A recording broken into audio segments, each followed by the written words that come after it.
E iniciaremos, portanto, a primeira mesa redonda do nosso simpósio com o tema Estimulação Cardíaca nas Cardiomiopatias e Insuficiência Cardíaca. Para presidir a mesa, eu já convido o Dr. Álvaro Roberto Barros Costa, ele que é amigo do Dr. Edivaldo, também piloto, aqui presente, vai participar desse primeiro momento. Para moderar, eu convido a doutora Eveline Tenório, que ela é proficiente em estimulação cardíaca artificial pela ABEC-DECA, SBCC, SBC, médica da Prevencor, do Arthur Ramos, Redidor. E, a partir de agora, os trabalhos estão iniciados. Desejamos a todos um evento inspirador, produtivo, repleto de aprendizado. Ótimo dia. Bom dia a todos, né? O bom português, porque a gente vê a todos, a todas e a todos. É uma confusão, mas bom dia a todos. É uma alegria muito grande estar aqui, depois de um bocado de tempo. Agradecer ao doutor Edivaldo pelo convite, ao doutor André Queiroga, obviamente, o Lorde, o doutor André Queiroga, que preside hoje a ABEC-DECA, o doutor João Paulo, que estava até mais novinho ali na foto, apesar de continuar sendo muito novo, né? A minha grande amiga Eveline, então, está aqui arrodeada de amigos, é uma alegria. Vamos iniciar. Peço aos palestrantes que, como a gente já adiantou um pouquinho a hora da abertura, que mantenham os 15 minutos para que a gente possa aproveitar, mas no fim a gente não ultrapasse o tempo, né? Essa mesa de insuficiência cardíaca, de marca-passo em insuficiência cardíaca, é um capítulo extremamente importante da cardiologia e que não, infelizmente, os clínicos ainda são muito resistentes a essa terapêutica e que salva realmente vidas e que dá uma qualidade de vida extremamente boa aos pacientes. A ressincronização, que hoje nós temos a ressincronização clássica, que vai ser falada, a ressincronização hoje do sistema de condução, que acho que vem para um upgrade, daqui a pouco tempo a gente não vai botar mais marca-passo, a não ser no septo profundo, e que o clínico, principalmente, precisa estar atento e não deixar que o seu paciente vá para o bico do corvo, fração de ejeção de 25%, 30%, para a gente recuperar. Hoje em dia, em relação aos convênios, está muito bem estabelecido.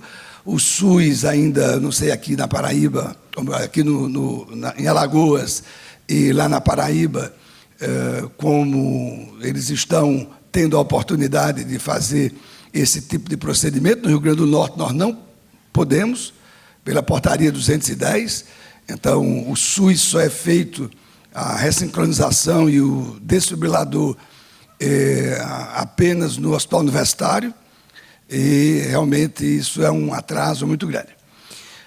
Feliz em ver amigos aqui de longas datas, e eu vou passar para a doutora Eveline para iniciar os trabalhos. Muito obrigado. Bom dia.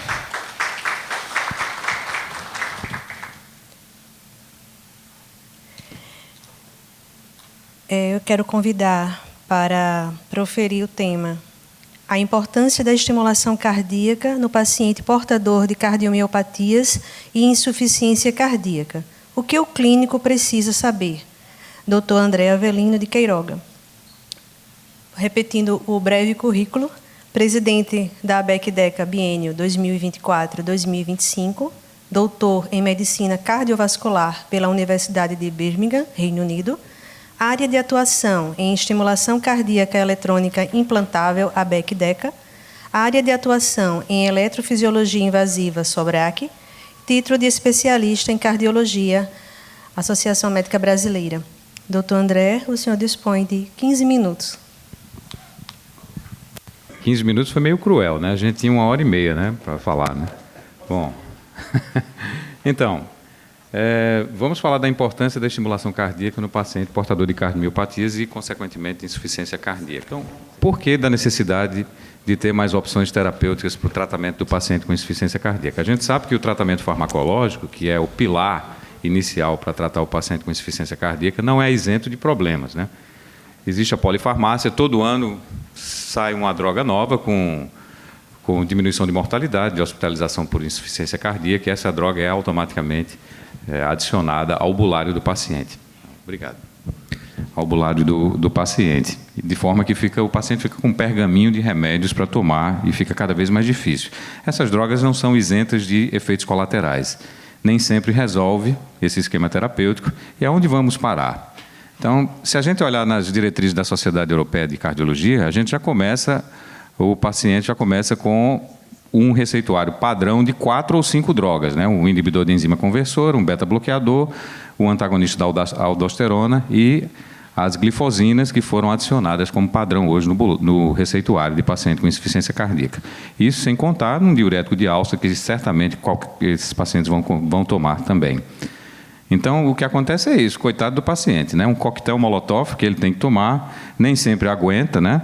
E se a gente for levar em consideração as doses-alvo preconizadas pelas sociedades de cardiologia, é uma coisa surreal. Você prescrever 50 miligramas de captopril 3 vezes ao dia, 200 miligramas de metoprolol por dia, ou 32 de candesartana. Então, esses pacientes ficam numa situação em que eles chegam no nosso consultório como zumbis, né? Chegam flutuando, pressão de 8 por 5, 7 por 4, e a gente tem que fazer ajustes nas doses que eles realmente aguentam, né? O mundo real, né?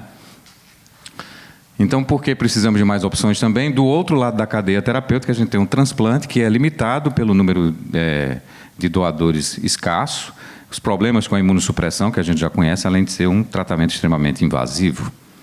Então, na classificação da insuficiência cardíaca quanto à fração de ejeção, temos 3 classificações. A classificação da insuficiência cardíaca com fração de ejeção reduzida, menor ou igual a 40, moderadamente reduzida de 41 a 49 e fração de ejeção preservada. Sem dúvida nenhuma, a estimulação cardíaca vai atuar nas 2 primeiras classificações, na terceira já não tem tanta aplicabilidade. A terapia de ressincronização cardíaca, sem dúvida nenhuma, é o padrão. Tem mais de 20 anos de evidências com estudos multicêntricos e randomizados. Mas para que eu possa indicar essa terapia, os pacientes têm que ter dissincronia eletrocardiográfica, um QRS largo e uma baixa fração de ejeção. E hoje em dia devem andar de mãos dadas com a desfibrilação, porque esses pacientes têm alto risco de morte súbita, profilaxia primária de morte súbita. Então, sempre colocar um cardiodesfibrilador com ressincronizador nesses pacientes, tá?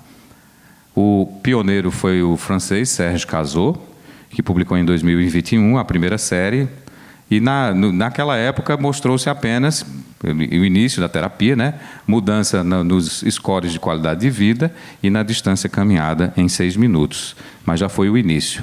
A terapia de ressincronização foi cravada como padrão para o tratamento da insuficiência cardíaca refratária, tratamento farmacológico, em 2005, com a publicação do CARE-HF, que foi um estudo capitaneado pelo inglês John Cleland, e esse estudo mostrou, então, numa amostragem de 813 pacientes, em que houve mortalidade, de redução de mortalidade de hospitalização, nos pacientes que receberam ressincronização mais terapia medicamentosa versus apenas terapia medicamentosa.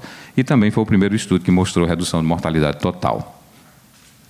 Essas são as curvas de sobrevida, né, mostrando que o percentual de paciente livre de hospitalização e mortalidade foi maior nos que receberam ressincronização, bem como o percentual de pacientes livres de mortalidade total foi maior nos que receberam ressincronização. E foi esse estudo que cravou a ressincronização como terapia padrão. Essa, basicamente, a técnica é essa. A gente tem o tronco do seio coronário e utiliza mais esses 2 ramos, que é o póstero lateral e, de preferência, também, talvez, algum subramo lateral da veia interventricular anterior.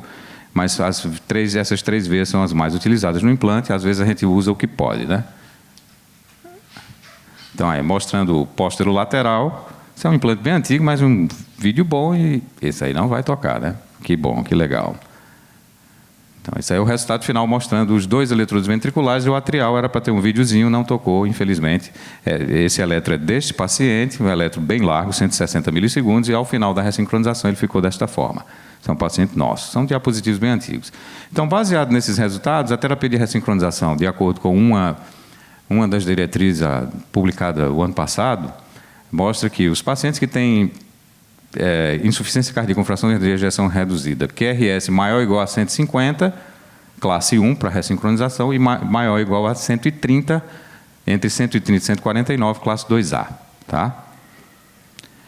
Nos pacientes que têm fibrilação atrial, essas indicações elas permanecem, sendo que, se o paciente tem fração de ejeção reduzida menor que 50, ou seja, com redução moderada, eu já posso indicar ressincronização para esse paciente direto, e a gente vai mostrar por quê. Mas a gente deve garantir no paciente com fibrilação atrial pelo menos 95% de estimulação biventricular, senão a terapia não produz os efeitos desejados. Se a FA compete com a ressincronização, ela não traz o efeito desejado. Daí a necessidade de a gente fazer a ablação do nótrio ventricular conjuntamente, na maioria dos casos.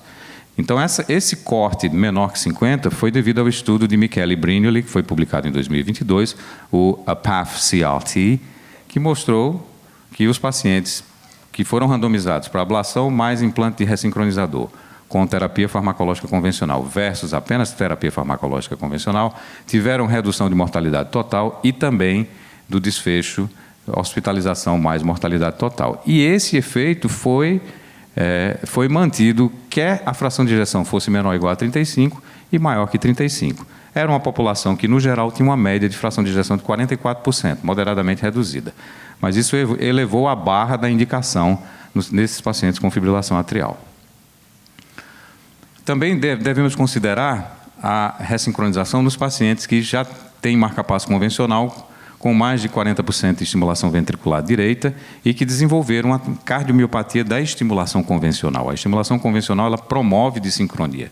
O QRS é largo, bloqueio do ramo esquerdo. Então, nesses pacientes, eu posso trocar o aparelho quando houver declínio da fração de ejeção e desenvolvimento de insuficiência cardíaca. E quando eu tenho o meu paciente com BAVT, que já tem uma fração de ejeção menor que 40, eu posso indicar de imediato que esse paciente vai ter 100% de estimulação ventricular, já posso indicar de imediato a ressincronização cardíaca. Como eu falei antes, todos os pacientes que têm indicação de ressincronização cardíaca automaticamente vão precisar de um desfibrilador quando a fração de ejeção é reduzida, menor ou igual a 35, pelos estudos que a gente já falou, Companion e SCUD-HEFT também, e os estudos também com cardiopatia isquêmica, né? MADE-IT 1, MADE-IT 2, em que os pacientes com fração de ejeção reduzida têm que ter o implante de um CDI para profilaxia primária de morte súbita. Hoje em dia, o Dr. João Paulo Pucci vai ser o grande advogado a favor da estimulação do sistema excitocondutor cardíaco. Hoje em dia está muito em voga a estimulação direta do sistema de condução, ou do feixe de His ou do ramo esquerdo. Isso porque ela vai promover um QRS igual ao próximo ao fisiológico. E, como eu já falei antes, a estimulação convencional promove dissincronia com risco de remodelação e queda da função sistólica do ventrículo esquerdo. Isso acontece principalmente quando eu tenho pelo menos 20% de estimulação ventricular, o que não é incomum nos pacientes que têm bloqueio. Então, eu posso estimular o paciente diretamente no feixe de His, no tronco do ramo esquerdo ou em qualquer um dos seus 3 fascículos.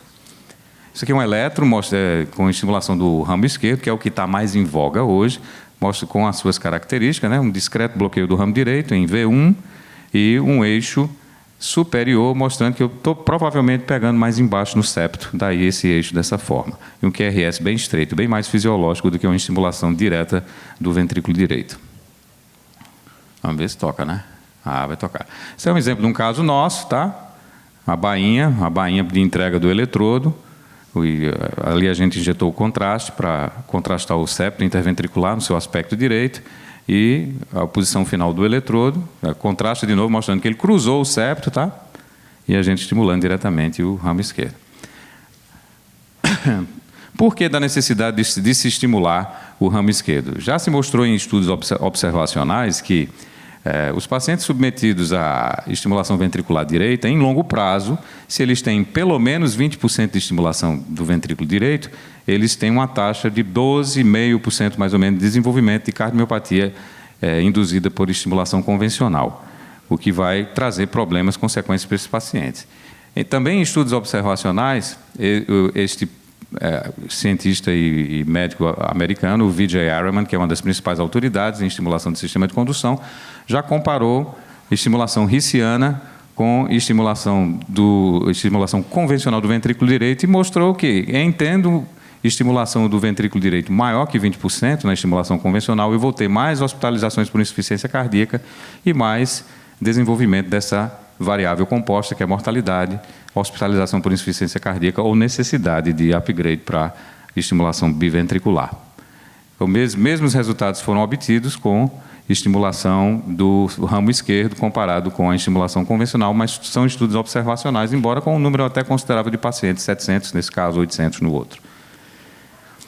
A estimulação do sistema de condução tem problemas? Obviamente tem. Recebida com muito entusiasmo, a estimulação rissiana começou em 2015, 2016, com as primeiras publicações. Ela mostrou que, com o tempo, e isso é uma questão de evolução do material, que foi o que aconteceu com a estimulação biventricular. O material, doutor Álvaro, quem viu nascer esse tipo de tecnologia, a gente sabe que as ferramentas que a gente tinha para fazer ressincronização convencional eram péssimas. As bainhas eram ruins, eletrodos ruins, não tinha angiograma de seio coronário, não tinha válvula hemostática, sangrava muito na sala operatória.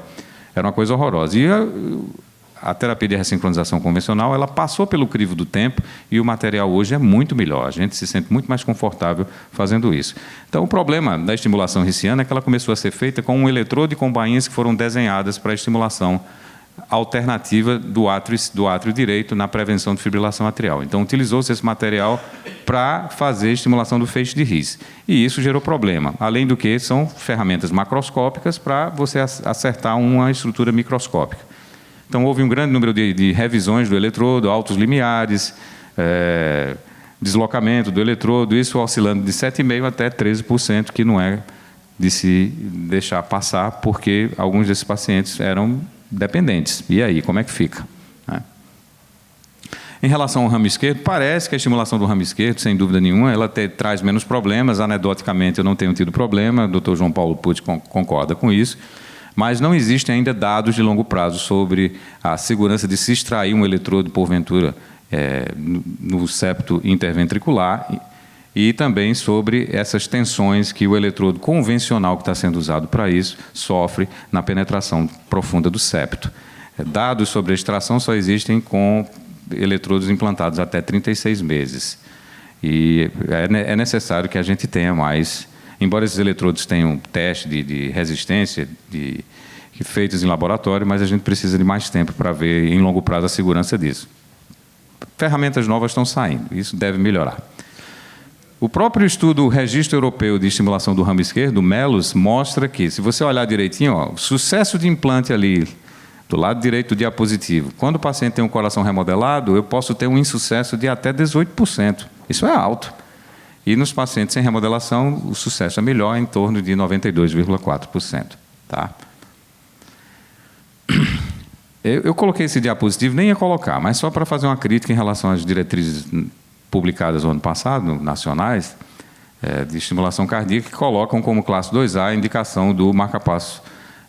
Indicações para estimulação fisiológica, feixe de His ou ramo esquerdo. Paciente com doença do nó sinusal com indicação de marca-passo convencional em paciente com retardo da condição intraventricular. Bom, eu acho que deveria ser um bloqueio avançado com alto percentual de estimulação cardíaca aí.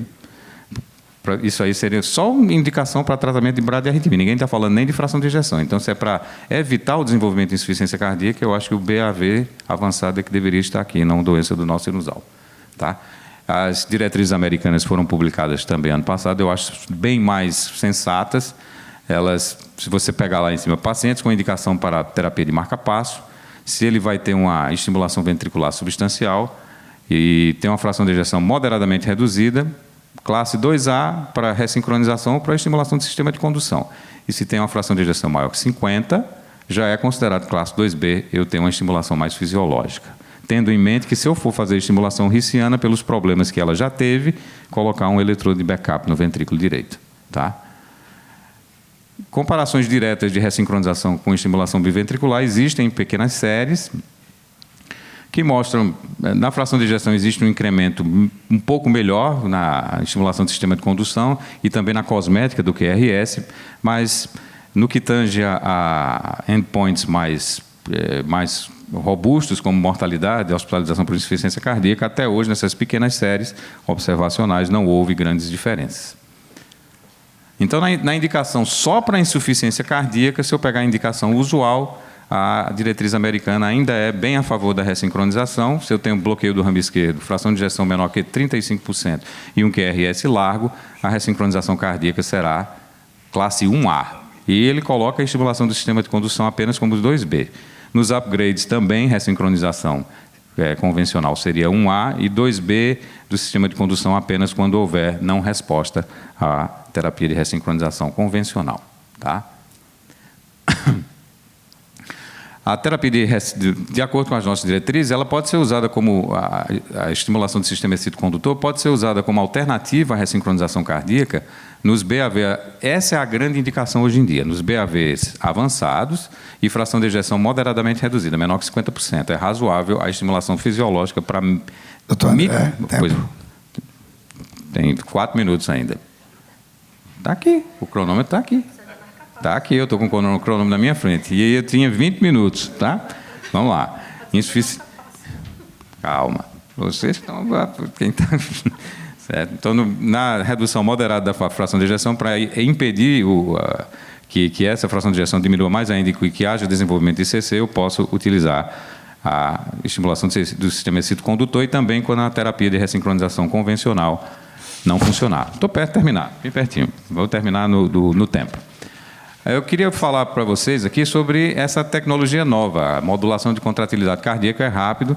Ela consiste na aplicação de pulsos não excitatórios de alta voltagem no período refratário absoluto das fibras miocárdicas ventriculares. Melhora a expressão gênica das proteínas reguladoras do cálcio. Ainda um mecanismo de ação ainda controverso, mas é essa a proposta, forma de agir da tecnologia. E está indicado em pacientes que têm 25% a 45% de fração de ejeção com largura do QRS estreita, onde a ressincronização não tem penetração. Então, seria mais ou menos esse, um impulso de 30 milissegundos após a ponta do QRS, de 7,5 volts a 22 milissegundos. Os primeiros estudos já mostraram melhora da capacidade funcional do paciente, melhora dos scores de qualidade de vida e de consumo de oxigênio. Tá? Esse estudo foi usado, o estudo de Abraham, publicado no JACC em 2018, foi usado para aprovação dessa tecnologia, tanto no FDA quanto na Europa. Mostra melhora dos scores de qualidade de vida, captação de oxigênio, melhora na classe funcional e, apesar de ser uma coorte de paciente, de 160 pacientes apenas, mas mostrou diminuição de hospitalização e mortalidade total. Tá? O professor Kuschik, que nos prestigiou com sua presença em Brasília, mostrou diminuição da taxa de hospitalização com essa tecnologia, e esse é o aparelho. Tá? Tem que ter um recarregador, que eu não sei por que não existe marca-passo convencional, porque se não tivesse recarregador com esse aparelho, ele duraria 2 meses apenas. Tá? E o ESC, ele recomenda, sim, dos pacientes que têm fração de ejeção reduzida ou moderadamente reduzida e QRS estreito, ele recomenda a modulação da contratilidade cardíaca como uma opção viável para tratar esses pacientes. Tá? Então, eu vou encerrar com esse diapositivo que mostra, você vê como vocês veem como as coisas são mutáveis. Esse fluxograma foi publicado nas últimas diretrizes de insuficiência cardíaca do ESC, da Sociedade Europeia de Cardiologia, e diz o seguinte: manuseio do paciente com insuficiência cardíaca e fração de ejeção reduzida. Então, a gente começa com as drogas. Se o paciente tem fração de ejeção menor ou igual a 35 e QRS estreito, o único dispositivo que a gente poderia colocar era um CDI para profilaxia primária de morte súbita, mas para insuficiência cardíaca a gente não está fazendo nada. Hoje em dia, o CCM pode atuar nesse nicho de pacientes. Na disfunção moderada, olha só, terapia por dispositivo é não indicada ou inapropriada. A gente sabe que isso não é verdade. Eu posso usar ressincronização, estimulação do sistema excito-condutor e posso usar também, no caso de não responsivo, CCM aqui também, certo? No caso do QRS estreito. E na indicação clássica, o paciente com ritmo sinusal ou FA, fração de ejeção reduzida, e QRS maior ou igual a 130, ressincronizador com capacidade de desfibrilar. Então, esse fluxograma, na próxima revisão, deve mudar completamente. Isso aqui não é mais verdade. Então, encerro por aqui e agradeço a todos pela oportunidade. Desculpe, são 20 minutos mesmo, você tem razão. Você tem razão, desculpe. E ainda mais você é o presidente. Dando seguimento, eu quero convidar o Dr. Lenine Ângelo para proferir a palestra sobre ressincronização cardíaca convencional, sobre insuficiência cardíaca e risco de morte súbita. Dr. Lenine, posso pedir para você só me apresentar como amigo de Edivaldo também? Atendendo a pedidos, Dr. Lenine, amigo de Dr. Edivaldo Xavier. Não. E, obviamente, com o nome desse, né, Lenine... Exatamente. Ângelo.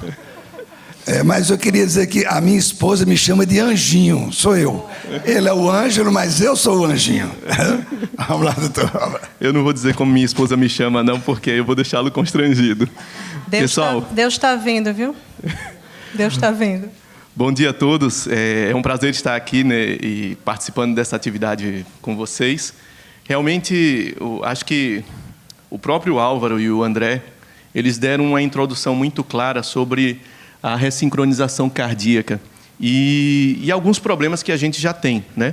Dá para perceber que a ressincronização cardíaca é um tema em evolução, a estimulação cardíaca para tratamento de insuficiência cardíaca.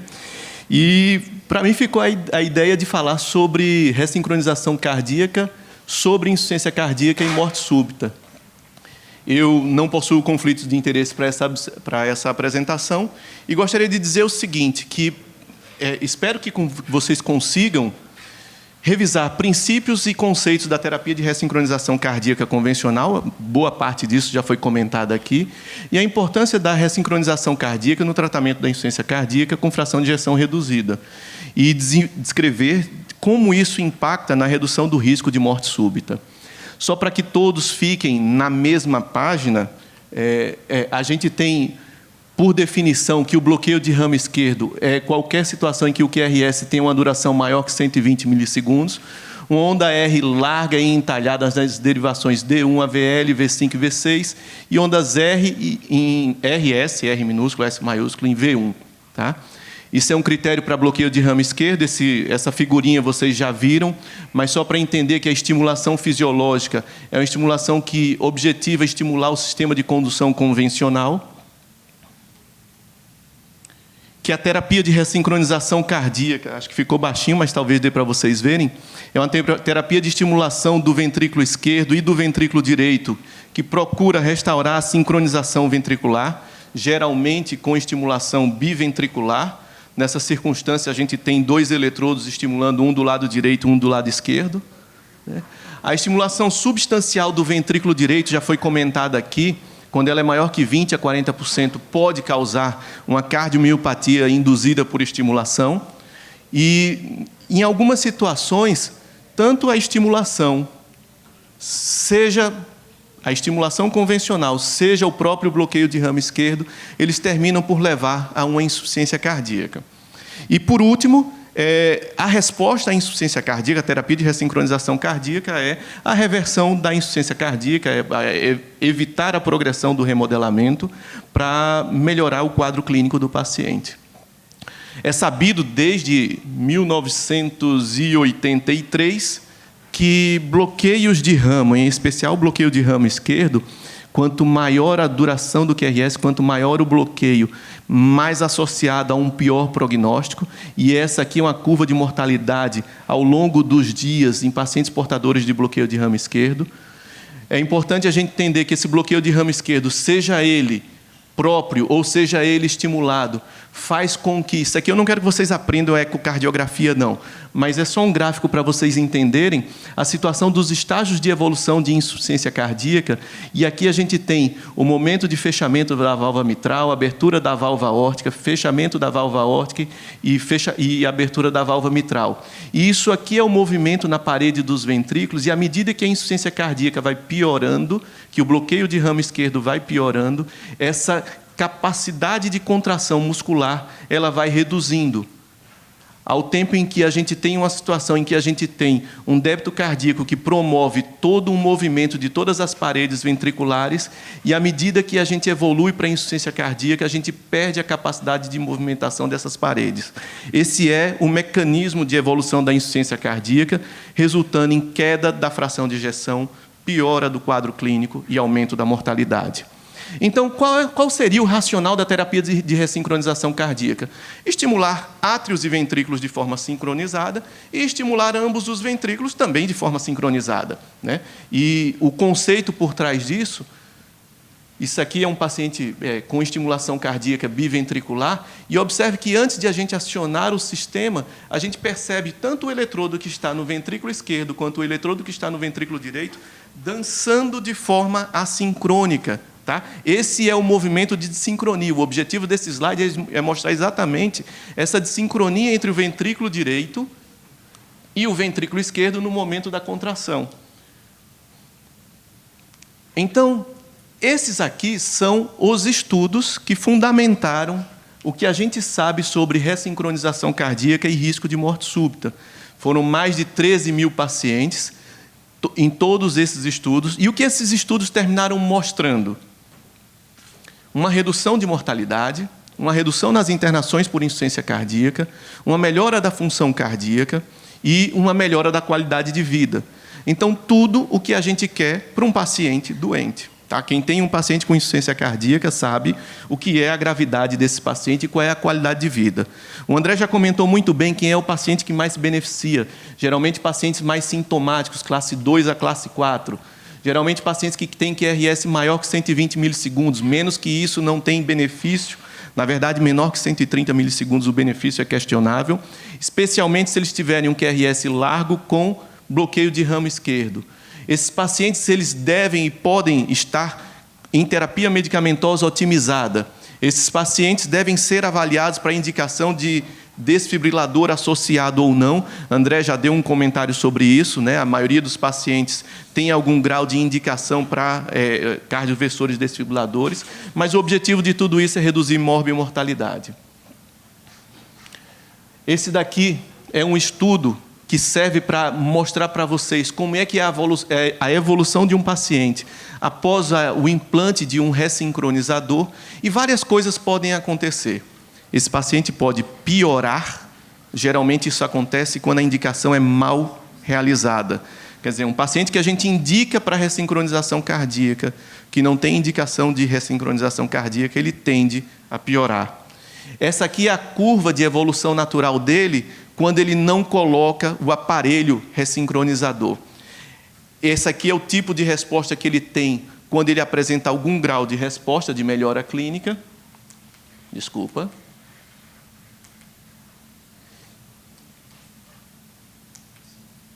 Está vivo aqui o negócio.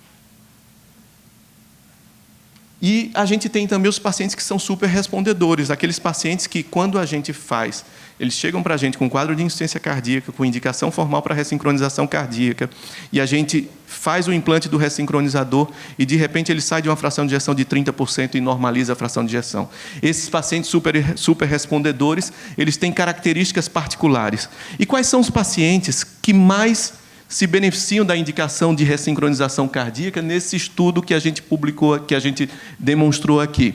São pacientes, além daquelas indicações, que têm, geralmente, homens portadores de doença pulmonar, diabéticos, portadores de fibrilação atrial, como André já comentou, portadores de insuficiência arterial periférica, doença renal crônica, pacientes muito idosos, mais que 75 anos, gravem isso daqui, e pacientes portadores de doença isquêmica do coração. Então, vejam que boa parte desse perfil de pacientes são pacientes que a gente diz, não, grave demais, eu não vou fazer a indicação. A gente tem que repensar as nossas indicações, porque muitas vezes a gente está deixando de indicar o procedimento para aquele paciente que mais se beneficia. E o que aconteceria com pacientes que têm bloqueio de ramo esquerdo, que são tratados ou não são tratados com ressincronização cardíaca? Essa é uma corte grande, esse estudo foi publicado agora em 2023. Apesar de vermelhinho aqui e verdinho aqui, o vermelho são pacientes submetidos à ressincronização cardíaca, e em vermelho, pacientes com bloqueio de ramo esquerdo que não foram submetidos à ressincronização cardíaca, num segmento ao longo de 10 anos, numa grande população. E vejam que a gente tem, para esses pacientes com bloqueio de ramo esquerdo, que tem indicação, os que não receberam têm muito mais mortalidade, têm muito mais mortalidade cardiovascular e internam muito mais do que aqueles pacientes que são tratados com ressincronização cardíaca. E com relação ao risco de morte súbita, como é que fica isso daí?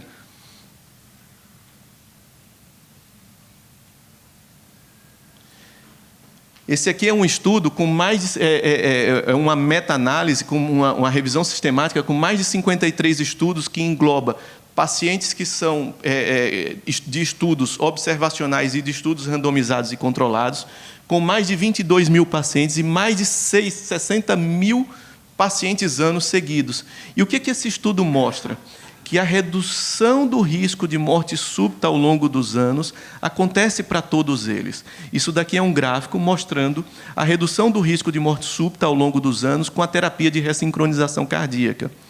Então, veja, a grande mensagem desse estudo, que eu gostaria que vocês anotassem as referências, é que a ressincronização cardíaca realmente reduz o risco de morte súbita ao longo do tempo. Então, se a gente pensar, não, eu vou colocar o desfibrilador para prevenção do risco de morte súbita, e você coloca o desfibrilador e não pensa no ressincronizador em quem tem indicação formal, você está errando no tratamento.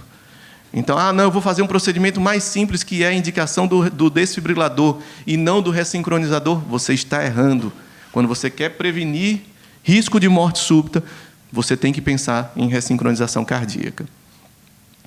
E o bloqueio de ramo esquerdo e a terapia de ressincronização cardíaca. Então, o que a gente já sabe até agora? Que RS largo, pior prognóstico, em especial se tiver bloqueio de ramo esquerdo. Estimulação clássica do ventrículo direito simula um bloqueio de ramo esquerdo e ele piora o prognóstico. O racional da terapia de ressincronização cardíaca, ele permite ressincronizar átrios e ventrículos e ressincronizar os ventrículos. A terapia de ressincronização cardíaca reduz morbimortalidade e internações. A terapia de ressincronização cardíaca diminui risco de morte súbita. Então, a pergunta que eu faço para todos vocês é: estamos demorando a indicar ressincronização cardíaca? Eu queria que vocês pensassem nisso e eu queria que vocês olhassem isso daqui. Isso é uma visão de um observador durante um procedimento de implante de um ressincronizador cardíaco, como ele olha o coração em oblíquo anterior esquerda, em antero posterior e em oblíquo anterior direita. E observem que cada um desses... Aqui a gente tem uma representação esquemática de como o coração é visto. Aqui a gente tem átrio esquerdo, átrio direito, ventrículo direito. E nessa situação que a gente apresenta aqui, se a gente fosse olhar a anatomia do coração em oblíquo anterior direito, a gente estaria olhando assim se a gente fosse operar a olho nu. Em antero posterior, a gente estaria olhando dessa forma. E em oblíquo anterior direito, a gente estaria olhando o coração dessa maneira. Então, veja que achar o seio coronário, localizar o ponto para cateterizar isso daqui é trabalhoso. É trabalhoso, é para poucos, requer habilidade e precisa ter bastante cuidado com isso. Então, se a gente fosse transportar essas imagens todas para o que a gente está vendo na radioscopia, veja que o médico tem que usar a imaginação para saber onde ele está andando. Isso aqui faz parte da minha dissertação de mestrado e é uma foto de corações que a gente dissecou só para mostrar para vocês a diferença da anatomia de um coração com cardiomiopatia hipertrófica e de um coração normal. Então, vejam que a própria anatomia do coração pode variar bastante. E essa anatomia, o conhecimento dessa anatomia interfere diretamente na forma como você vai fazer a ressincronização cardíaca. Essa aqui é uma visão em oblíquo anterior direita de um coração. E vejam quantos corações e quantas formas diferentes a gente tem para poder identificar qual é o local, como é a anatomia. Então, é preciso ter realmente expertise. E é por isso que é tão difícil.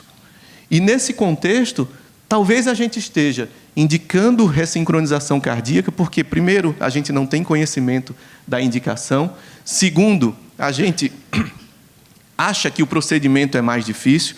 Terceiro, é complicado fazer o acompanhamento desses pacientes. Então, o que fica de mitos e verdades sobre ressincronização cardíaca? 30% dos pacientes não respondem à ressincronização cardíaca. Dentro desse bolo estão pacientes que não tiveram a indicação correta ou que não tiveram o implante de forma adequada. As respostas, portanto, variam e a maioria dos pacientes se beneficia. Para vocês terem uma ideia, 55% dos pacientes que tomam inibidor da ECA não se beneficiam no tratamento da insuficiência cardíaca com o seu uso. Terapia de ressincronização cardíaca é cara. Errado esse raciocínio. Ela é uma terapia custo-efetiva. Considere ressincronização cardíaca somente após tentar as medicações. André já mostrou qual é o problema das medicações, e eu não vejo isso como um problema, eu vejo isso como uma necessidade. Mas deixar de indicar ressincronização cardíaca, você pode fazer esse paciente deixar de se beneficiar, inclusive da medicação que você quer prescrever e não consegue porque o coração não aguenta. Todos os pacientes devem receber terapia de ressincronização cardíaca com desfibrilador? Não. Toda resposta que tiver, todos, é não. Mas você, indicando adequadamente, avaliando o risco, fazendo a prevenção, seja primária ou secundária, você está indicando adequadamente. Eco pode selecionar não respondedores. A gente aprendeu que ecocardiograma, tirando fração de ejeção e algumas informações sobre dissincronia, não é parâmetro para indicar ressincronização cardíaca.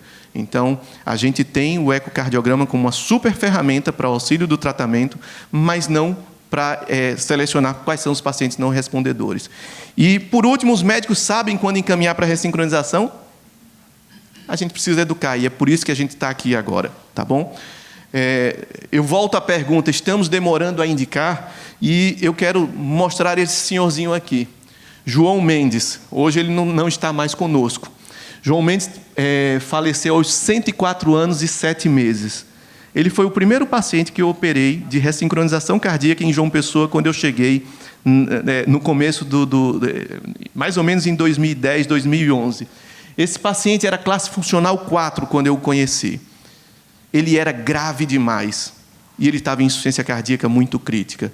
E quando eu fui conversar com a família, porque me pediram para vê-lo, eu falei, olha, eletrocardiograficamente ele tem indicação, mas ele é muito idoso, ele é muito grave.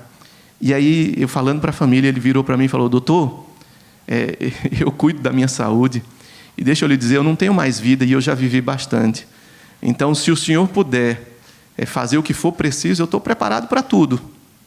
E ele me pediu para que eu o operasse. Eu o operei. Ele teve ainda uma troca de desfibrilador. Durante o seu tempo de tratamento, ele foi recuperado de morte súbita 2 vezes pelo desfibrilador. Ele fazia questão de tomar todas as suas medicações por conta própria. Morava em Vierópolis, uma cidade no interior da Paraíba, 473 quilômetros de onde eu trabalho, onde eu resido. E essa foi a última foto que eu tirei com ele. Alguns meses depois, ele sofreu uma queda, teve uma fratura, uma pneumonia e ele faleceu. E não faleceu do coração. Então, assim, o que eu gostaria de concluir dizendo que esse paciente ensinou bastante para mim, porque ele me disse que a gente não deve desconsiderar um quadro clínico, a gente deve ser consciencioso na forma quando a gente indica um paciente, a gente deve escolher adequadamente o perfil desses pacientes. E a gente sabe que a terapia de ressincronização cardíaca ela é custo-efetiva e diminui risco de morte súbita. Pacientes com ramo esquerdo, especialmente se for maior que 150 ou bloqueios de ramo muito largos, também se beneficiam. Estimulação cardíaca clássica do ventrículo direito piora o coração e a gente deve tratar esses pacientes também.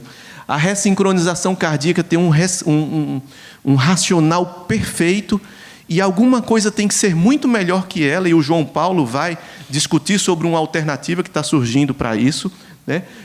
E pacientes pelo fato de ela ser difícil, pacientes com insuficiência cardíaca e fração de ejeção reduzida são pacientes que mais se beneficiam, e terapia de ressincronização cardíaca diminui mortalidade e morbidade. E esse sucesso, obviamente, ele está relacionado à forma e a quem executa o procedimento. Eu gostaria de agradecer a todos, era isso que eu tinha para dizer, muito obrigado, espero que vocês continuem aproveitando. Muito obrigado, doutor Lenine, parabéns pela apresentação. Dando seguimento, eu chamo doutor João Paulo Velasco Pucci para proferir avanços na estimulação do sistema de condução. Será o fim da ressincronização cardíaca ou estamos falando de evolução? Doutor João, formado em Medicina pela Universidade Católica de Brasília, especialista em Cardiologia pela SBC, atuação em Eletrofisiologia Clínica e Invasiva, especialista em Estimulação Cardíaca Artificial pela ABEC-DECA, atual diretor científico da ABEC-DECA, ganhador do Prêmio Sim Médico 2023 como revelação médica do Distrito Federal, CEO do grupo CRB, que administra os Centros de Ritmologia de Brasília e do Pantanal. Com a palavra, doutor João. E amigo do doutor Edivaldo. E amigo do doutor Edivaldo Xavier. Essa é a grande credencial, o resto. Exatamente. Bom, depois dessas duas brilhantes apresentações aqui dos meus amigos Queiroga e Lenine, eu acho que fica fácil. O meu maior desafio vai ser brigar com esse danado desse relógio aqui, que já começou a correr antes de eu começar a falar, né? E falar de um tema tão apaixonante que é a ressincronização cardíaca, e principalmente agora um dos motivos maiores de eu estar aqui com os senhores é falar sobre a estimulação do sistema de condução. Eu, inclusive, mudei um pouquinho o título da palestra aí, porque não ia caber aqui no design do meu slide, mas, basicamente, nós vamos falar sobre a estimulação do ramo esquerdo, da área do ramo esquerdo, do sistema de condução, os senhores vão entender o porquê, versus a estimulação biventricular, que até então é a técnica mais estudada e comprovada como eficaz para a ressincronização cardíaca. E se essa nova era começou, né? Se é o fim de uma para o início da outra, ou se as duas estão caminhando juntas. Eu sempre começo essa palestra com essa imagem do Charles Chaplin aqui, justamente porque essa situação que o Charles Chaplin está nesse filme dele, que é muito interessante, é justamente a nossa situação, né? Nós estamos amparados, né, por uma parede, por uma coisa segura que já era a estimulação biventricular, mas olhando para o futuro, olhando para o que está surgindo, que é a estimulação do sistema de condução. Esse cenário já mudou um pouquinho, nós já estamos, né, um pouco à frente, mas obviamente ainda, como vou mostrar para os senhores, ainda falta muita coisa para a gente de fato bater o martelo sobre isso. Esses são os meus possíveis conflitos de interesse, porque sou proctor, sou consultor de várias empresas, porém não há nada que vai influenciar na nossa apresentação. O contexto desse tema basicamente é: a TRC, como muito bem já mostrou os meus colegas anteriormente, já está bem estabelecida através da estimulação multissítio desde os primeiros relatos em 1994. Mas, entretanto, a estimulação biventricular é uma fusão não fisiológica entre duas frentes de onda. Uma frente de onda de um eletrodo que está no epicárdio do VE e uma frente de onda que está no endocárdio do VD. E qual o problema de tudo isso? Que o índice de superrespondedores na estimulação biventricular é baixo e a gente tem também um alto índice de não respondedores a essa terapia, né? Então, a dificuldade na otimização dessa terapia de ressincronização, mesmo com alguns algoritmos dedicados no dispositivo e eletrodos multipolares, que foram evoluindo com o passar do tempo, ainda nos deixavam um pouco desconfortáveis justamente por esses resultados, tá? Então, vejam. E a estimulação cardíaca, de uma maneira geral, desde o primeiro implante de marca-passo em 1958 até 2017, quando começaram os relatos de estimulação fisiológica, de estimulação do sistema de condução, na verdade, sempre foi uma busca incessante por tornar a estimulação cardíaca artificial cada vez mais fisiológica, né? Então, nós tivemos ao longo desse tempo o marca-passo dupla câmara, o marca-passo em demanda em 67, os sensores de variação de frequência em 81, os algoritmos de mínima estimulação ventricular nos anos 2000, a transição da estimulação ao invés do ápice para o septo em 2001, a TRC biventricular em 2002, até chegar nessa situação. Então, toda a evolução da estimulação cardíaca artificial, ela nada mais é do que a busca incessante por uma estimulação cada vez mais fisiológica, cada vez mais normal, né? Então, essa situação, né, diante se implantar um marca-passo convencional na ponta, no ápice do ventrículo direito, é demodé hoje, né? Então, justamente porque esse essa situação com esse QRS estimulado extremamente largo, com padrão de bloqueio de ramo esquerdo, ele leva, né, ao aumento da ativação ventricular, ao movimento paradoxal do septo, insuficiência mitral e, consequentemente, prejuízo na função sistólica. E nós temos vários estudos que comprovam isso, né? Não vou, né, dissecá-los, não é o intuito, mas basicamente todos esses estudos mostrando, né, efeitos negativos da estimulação apical do VD mostravam que isso promove a insuficiência cardíaca, propicia a fibrilação atrial e aumenta a morbimortalidade. Inclusive, nós temos estudos como esse aqui, bastante antigos, de 1990 e 91, mostrando que a diferença do arranjo miofibrilar na estimulação apical. Então, vejam que as fibras acabam ficando completamente anárquicas, uma vez que a estimulação septal mantém um padrão paralelo das miofibrilas durante a estimulação. Esse foi um estudo feito no miocárdio animal, de cães, né? Mas vejam que após 4 meses a gente já tinha essa diferença no arranjo miofibrilar. Então, existe sim uma alteração até estrutural do ponto de vista. E vejam, senhores, que na verdade nós temos uma malha maravilhosa, né, do sistema excitocondutor, e principalmente relacionadas ao ramo esquerdo. Então, vejam que uma vez que a gente tem um bloqueio de ramo esquerdo, seja ele natural ou provocado, como na estimulação direita, nós perdemos toda essa malha que estimula o miocárdio ventricular esquerdo em milhões de pontos, né? E alguns estudos mostram que no bloqueio de ramo esquerdo a gente pode chegar a ter a região lateral do ventrículo esquerdo atrasada em 180 milissegundos, né? Então notem que isso, como o Dr. Lenini muito bem mostrou, causa uma desincronia intra- e interventricular. E o que é que nós tínhamos até então? Já foi mostrado basicamente o seio coronário, né? Para que a gente chegasse de forma endocárdica, e quando não conseguíamos, por razões que o Dr. Lenini mostrou, a gente precisava do cirurgião para fazer isso de forma epicárdica, mas basicamente a gente cateteriza o seio coronário com auxílio de algumas bainhas para poder colocar, né? Então vejam, senhores, aqui a gente entra com uma bainha e cateteriza esse seio coronário, como o Lenini muito bem falou, isso é muito difícil, né? Não é para qualquer um, e de fato exige uma expertise na estimulação para que a gente consiga cateterizar e depois colocar um eletrodo lá dentro.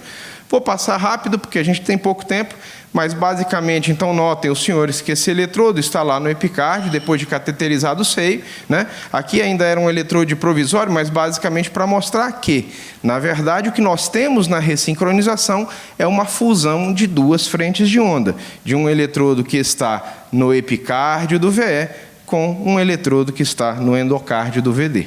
Perfeito? Então, aqui só para mostrar essa fusão de frente de ondas, vou passar depressa por isso aqui. Até então, era o que nós tínhamos, né? Então, nós tínhamos essa situação e nós tínhamos aquelas situações de baixo índice de superrespondedores e um índice ainda de não respondedores muito elevados.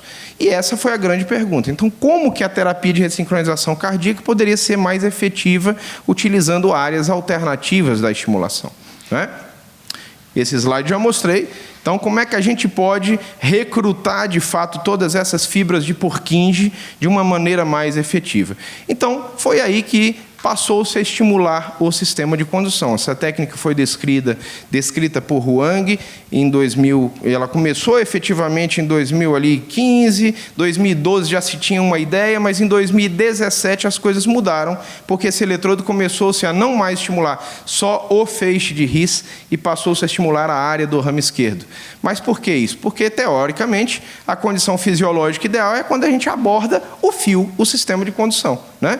E o implante do eletrodo na junção átrio-ventricular, tecnicamente, é menos complexo do que o implante nas tributárias do seio coronário, né? E a região intraseptal, ela vem demonstrando benefício e técnicas mais atraentes, inclusive para pessoas que têm menos experiência com a ressincronização. Muito bem. Basicamente, a definição, então, é a gente tentar estimular ou o feixe de His ou os ramos, direito ou esquerdo, né? Existe também a estimulação do ramo direito, eu tenho até alguns casos bonitos para mostrar, infelizmente não vou conseguir mostrar aqui para os senhores, mas seria estimular qualquer um dos ramos ou do feixe de His. E aqui é uma imagem do nosso curso que a gente fez lá em Brasília, que eu tive a feliz oportunidade de ter alguns dos meus amigos lá conosco, mas basicamente com o auxílio dessa bainha e a gente fazendo um torque nesse eletrodo no sentido de transformá-lo basicamente, como já foi mostrado, numa furadeira, a gente penetra o septo interventricular, né? Na busca hoje pelo ramo esquerdo, e a gente pode num tempo, se tiver a discussão para isso, para tornar um eletrocardiograma, né, com um bloqueio de ramo esquerdo, aqui até um bloqueio incompleto, mas uma estimulação bem bonita mais estreita, e mais fisiológica, muitas vezes com o eixo preservado, né? Quando a gente vai comparar duas técnicas, nós temos sempre que lembrar que existem os parâmetros, né, relacionados ao paciente, de eletrocardiograma, os parâmetros clínicos e ecocardiográficos, mas também os parâmetros relacionados ao cirurgião, né? Técnicos cirúrgicos, programação, né? Tempo de exposição ao raio-x e tudo isso que eu vou mostrar para os senhores. Mas vejam, alguns estudos, né? Então, como muito bem falou o Queiroga e o Lenini, a grande maioria dos estudos que nós temos hoje falando sobre estimulação do sistema de condução, seja ela do feixe de His ou do ramo esquerdo, da área do ramo esquerdo, são estudos observacionais. Esse estudo, por exemplo, foi o primeiro deles. Então, observe que foi um estudo começado em 2012, ainda não se tinha de fato a descrição da técnica da estimulação do ramo esquerdo. E no final ele acaba falando sobre left bundle branch pacing, ou seja, estimulação do ramo esquerdo. Tá? Mas vejam que interessante. Foi um estudo que comparou, né, 137 pacientes, onde 91 deles tinham sido designados primariamente para a estimulação do feixe de His e 46 para a estimulação biventricular. Esse estudo, apesar de ter sido um estudo observacional e um dos primeiros, ele reflete bem a realidade que ainda acontece hoje. Por quê? Nós tivemos um crossover até relativamente importante de ambos os grupos. Nós tivemos mudanças nas técnicas ao longo do estudo. Por quê? Porque, na verdade, existem as dificuldades técnicas, tá? Existem as dificuldades técnicas. Mas o que é que eu quero mostrar com isso? Não vou ficar aqui falando sobre dados especificamente. O que é que o estudo acabou observando?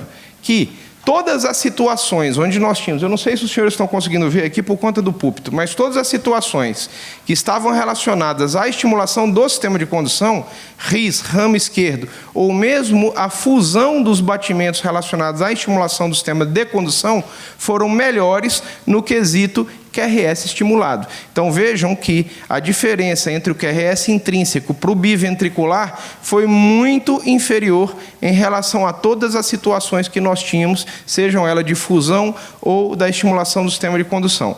Aqui, certamente, os que estão aqui à minha esquerda não vão conseguir ver, mas a melhora da fração de ejeção também foi mais importante naqueles pacientes que tinham sido submetidos ao sistema de condução. E a melhora da resposta em relação à superresposta, então vejam, o incremento da fração de ejeção acima de 50%, ela também foi maior nos grupos submetidos à estimulação do sistema de condução. Então essa aqui foi uma primeira análise, e todos esses pacientes tinham características muito semelhantes, tanto de idade, quanto de duração do QRS intrínseco, de classe funcional e de classe funcional e medicinal. Então vejam que isso já foi o início de um comparativo muito interessante.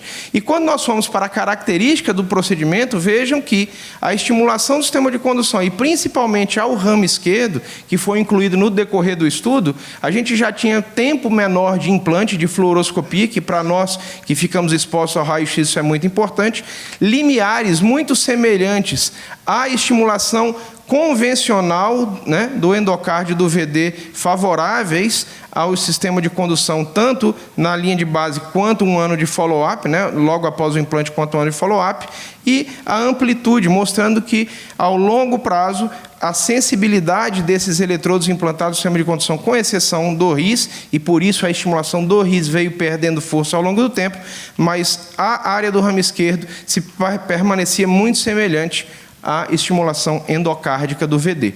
Então, foi um primeiro relato e que reflete muito bem o que a gente está tendo até hoje. Então, vejam que os outcomes depois, em relação aos parâmetros clínicos e ecocardiográficos, também foram muito favoráveis no sistema de condução em relação ao biventricular, tanto de classe funcional e até de BNP. Então, vejam que esses pacientes, de fato, melhoravam com a estimulação do sistema de condução.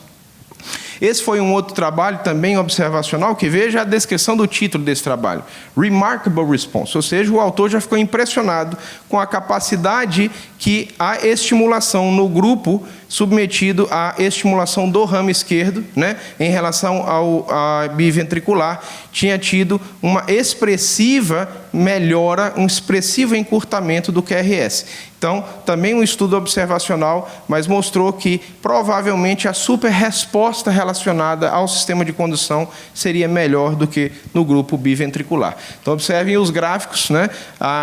O estreitamento do QRS foi muito superior no grupo da estimulação do sistema de condução, melhora da fração de ejeção, melhora no diâmetro diastólico do VE, a captura do limiar muito semelhante à estimulação endocárdica, com uma predileção, né? Aí vejam que os limiares eram cada vez mais baixos na estimulação do sistema de condução, né? A gente sabe que muitas vezes essa questão do limiar no lado esquerdo também é muito complicado, no epicárdio, né? E a impedância da estimulação também se comportando de forma muito favorável nessas situações. Isso aqui foi uma meta-análise de 4 trabalhos, na verdade, né, sobre o sistema de condução. Vejam que a característica dos pacientes eram bastante semelhante em todos os trabalhos, os 4 trabalhos que foram analisados no final, mas basicamente o que eu quero mostrar dessa meta-análise são esses gráficos. Então vejam que tanto na redução do QRS, melhora de fração de ejeção, redução do diâmetro diastólico, classe funcional, tudo favorece no comparativo à estimulação da área do ramo esquerdo. Na resposta ecocardiográfica, na resposta clínica, também favorecia o ramo esquerdo. Em taxa de hospitalizações foi relativamente semelhante, mas com uma leve predileção aos pacientes que tinham sido submetidos ao ramo esquerdo.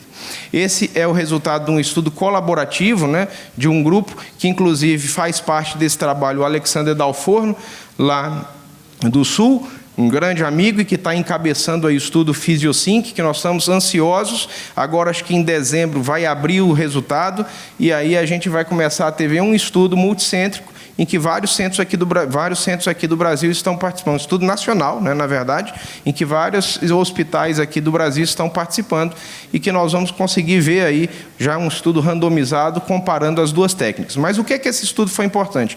Porque ele mostrou a factibilidade do método. Tá? Então, basicamente, para mostrar aos senhores, então vejam que dos 325 pacientes, né, que foram desenhados para poder ser submetidos à estimulação da área do ramo esquerdo, 277 foram feitos com sucesso. Ou seja, 85% desses pacientes tiveram sucesso no implante, mostrando que a técnica é factível. E mais importante do que isso, esse trabalho mostrou que, mesmo nos pacientes que não tinham bloqueio do ramo esquerdo, estavam tendo uma resposta positiva a essa estimulação. Tá? Não vou me ater aqui, porque eu estou vendo que meu tempo está acabando e eu ainda quero mostrar algumas coisinhas aqui.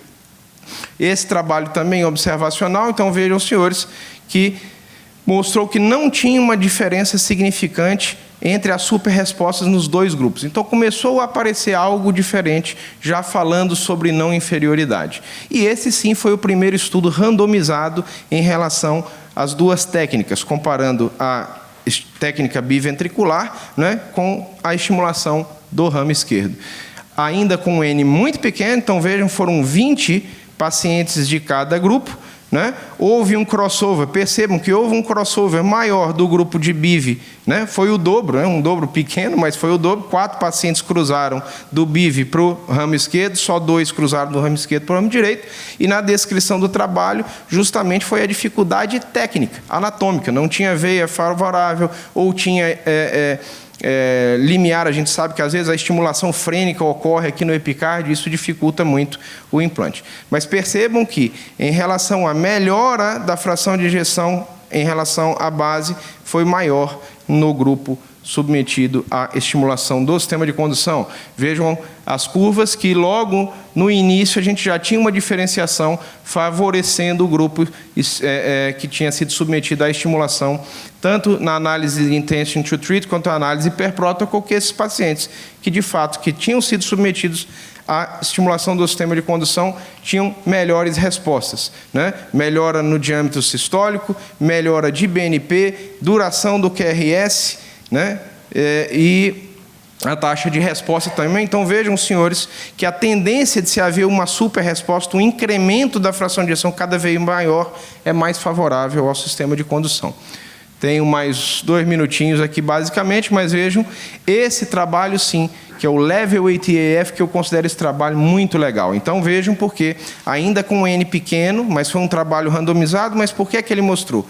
Um dos comparativos nosso é medir o que a gente chama de LVAT, ou seja, o tempo de ativação da parede lateral do ventrículo esquerdo. Então, vejam que nesse trabalho, comparando os dois métodos, nós tivemos uma redução igual, de menos 33 milissegundos. Então, foi o primeiro trabalho que mostrou, de fato, uma não inferioridade do método. Perfeito? Então, são pequenas evidências. Vou mostrar rapidamente esse caso, que foi um dos primeiros casos que nós fizemos, ao invés de fazer a biventricular tradicional, nós fizemos a estimulação do sistema de condução. Então, vejam uma mulher de 77 anos com esse eletro horroroso, bloqueio de ramo esquerdo, uma fração de ejeção de 21, um VE extremamente aumentado, diâmetro diastólico de 60 e sistólico 54, e ser descompensado o tempo todo, essa paciente vivia internando. Nós fizemos a estimulação do sistema de condução, essa paciente já reduziu o QRS para 125, ou seja, uma redução de quase 50 milissegundos. Não satisfeitos, né? Nós ainda buscamos a área, porque o que aconteceu? Nós acabamos estimulando muito bem o ramo esquerdo e essa paciente acabou ficando depois com um padrão de bloqueio de ramo direito. Não satisfeitos, porque a gente já estava muito exigente começamos a ser mais esteticistas de eletro do que estimulistas. A gente queria, de fato, um QRS estreito e perfeito. A gente ainda procurou a zona de maior atraso no ventrículo direito depois que a gente estava estimulando a área do ramo esquerdo. Tá? Isso aqui é uma coisa que nós estamos estudando, mas possivelmente, no futuro, eu vou poder mostrar para os senhores. O resultado disso é que essa paciente ficou com um QRS, né, final de 108. Essa foi a programação DDD 120 com 150, 30 milissegundos de intervalo VV, e o resultado foi que essa paciente, em 6 meses, superrespondeu e remodelou completamente esse coração. Essa paciente até hoje está em acompanhamento, e essa paciente saiu de uma classe funcional 4, saiu da internação e hoje corre na esteira tranquilamente. Tá? Então, se eu posso responder a pergunta, o meu tempo já acabou. Será que isso vai ser substituído? Será que é o fim? Eu acho que a tendência é que a estimulação do ramo esquerdo deve se tornar a primeira opção na TRC, por todos esses motivos, né? Então, uma relação de custo-efetividade, imagine se no SUS a gente conseguir ressincronizar um paciente apenas com marca-passo convencional, com 2 eletrodos, mais fisiológica, possibilidade de uma menor fusão, tecnicamente mais factível, tempo de procedimento, melhores resultados de estreitamentos, limiares melhores comparáveis à estimulação do ramo, e a programação tende a ser menos complexa. Tá? Entretanto, lembrar que a medicina é a ciência da incerteza e a arte da probabilidade, como eu falei, né? Eu sempre mostro essa foto no final da apresentação, que essas gambiarras até funcionam, não estou aqui chamando jamais a biventricular de uma gambiarra, mas o mais fisiológico é que o fio entre, né, no tronco da coisa e estimule de forma mais efetiva, né? Esse é o motivo de eu estar aqui no Nordeste especificamente, né? O meu coração está aqui presente, o coração das nossas empresas. Então, ao longo dos últimos 3 anos e meio, eu tive a oportunidade de viajar o Brasil inteiro, mostrando a nossa experiência, dividindo, aprendendo muito com os colegas. Esse é o resultado em 3 anos. 720 voos pelo Brasil somente, exclusivamente dedicados ao ensino da estimulação do sistema de condução. Visitamos 22 das 27 unidades federativas do Brasil, mais de 100 médicos de 36 equipes diferentes habilitados para fazer isso, e nos tornamos referência no Brasil e na América Latina na estimulação do sistema de condução. Tá? O futuro tem muitos nomes, para os fracos é o inalcançável, para os temerosos o desconhecido e para os valentes é a oportunidade. Então, muito obrigado a todos. E estou à disposição para a discussão disso. Temos 3 minutinhos ainda para a nossa mesa, e eu queria aqui tecer algumas considerações. A terapia de ressincronização é muito complexa. Na verdade, nós precisamos ter dissincronia para ressincronizar. Fala-se sempre de largura de QRS. Ora, um QRS de 160, 170 milissegundos, é claro que existe um retardo. Nós precisamos entender que a contração do coração, ela acontece no tempo entre estimulação, a onda P, o QRS, a despolarização e contração do átrio, despolarização e contração do ventrículo. O que é que acontece no bloqueio de ramo esquerdo?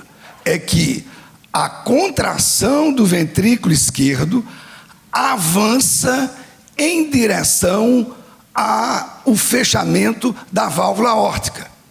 Quando a gente olha um QRS, a gente pensa que a onda P, ela enche o QRS da frente. Não, a onda P enche o QRS de trás. Quando existe um retardo, o QRS avança em direção à contração atrial. É por isso que a gente tem a diástole encurtada. Então, primeiro, o ecocardiograma é, sim, o exame que nós determinamos de sincronia. Ora, quem é que vê retardo? Quem é que vê dissincronia? O eco. Então, o doutor Sérgio Casou, que é um amigo nosso, foi o precursor dessa técnica, que é ecocardiografista, se determina os parâmetros de dissincronia com o eco. Isso vai determinar quem vai ser respondedor. E depois, o implante do ressincronizador, o marca-passo vem off, ele vem desligado. Se você botar um marca-passo, ressincronizar do jeito que ele vem, você não está fazendo absolutamente nada. Você tem que ir para o eco para ver se você ressincronizou. No transoperatório, a gente poderia fazer isso. Existe um parâmetro que diz se você ressincronizou ou não, que é o intervalo entre o início do QRS e a abertura da válvula aórtica. Esse intervalo é um dos parâmetros de dissincronia, mas não é o único. O Casou descreve que com 4 parâmetros ecocardiográficos, você se aproxima bem de dizer se tem dissincronia ou não. 30% de não respondedor, os remédios são muito piores. Mas 30% é o quê? É o implante na ressincronização, se você vai botar na parede lateral, se tem uma veia e você vai colocar na parede lateral, não adianta botar na grande veia que você está estimulando o septo. Então o sucesso começa da paciência do doutor realmente de perseguir a estimulação da parede lateral. 2, é a programação do marca-passo depois com o ecocardiografista. Se a gente mede este parâmetro, essa medida, o intervalo do fim do QRS, do início do QRS, a abertura da válvula aórtica, nós podemos dizer intra-sala se vai responder ou não.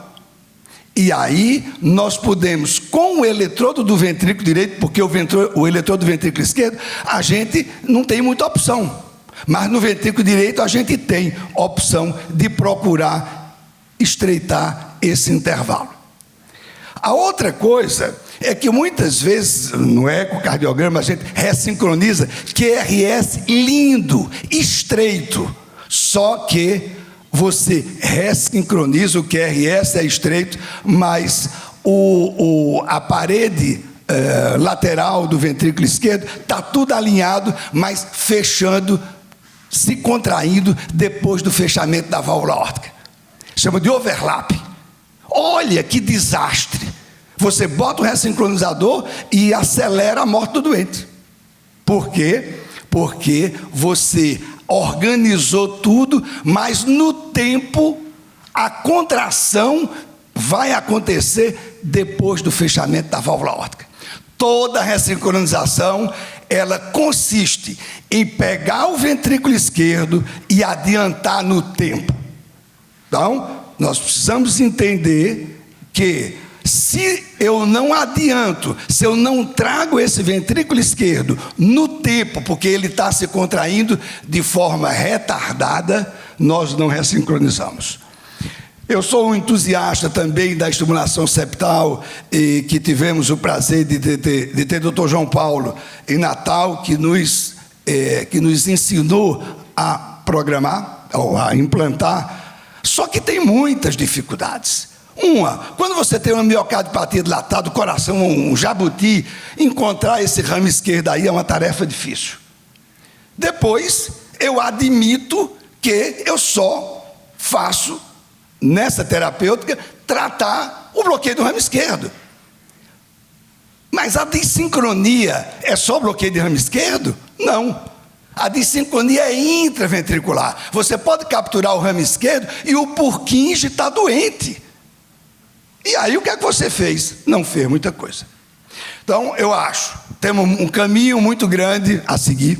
Essa técnica intraceptal, eu acho que é o futuro para a estimulação convencional.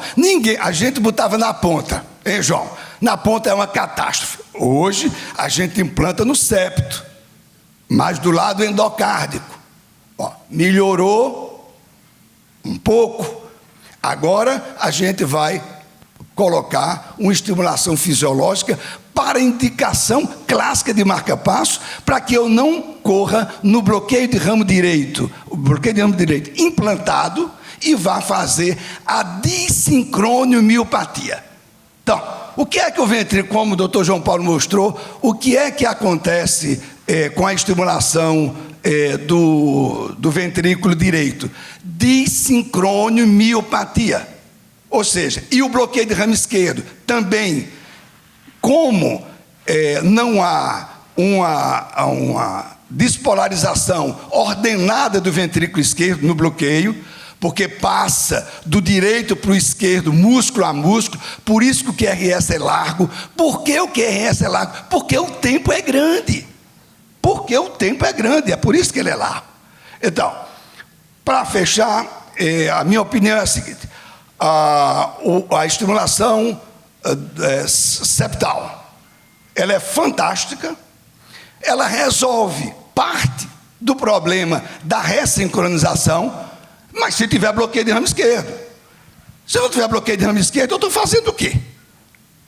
Estou estimulando o septo para tratamento. Nós temos dissincronia com QRS de 120 milissegundos. Também, não é a regra, mas também tem.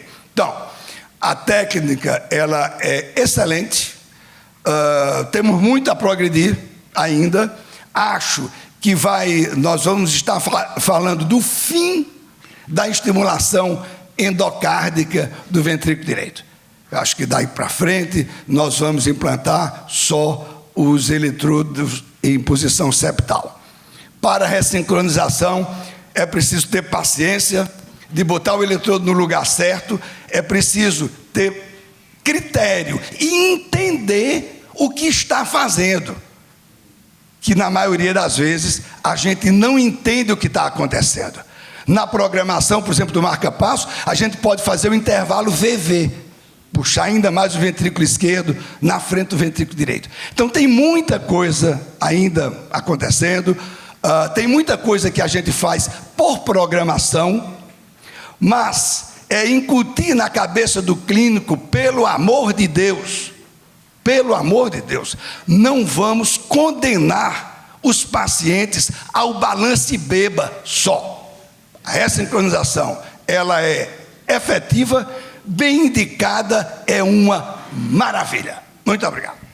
Obrigado, doutora Eveline, obrigado a vocês todos. Eu queria chamar doutor Lenine, doutor João e doutor André para receber uma comenda. Porque o negócio aqui é de marechal.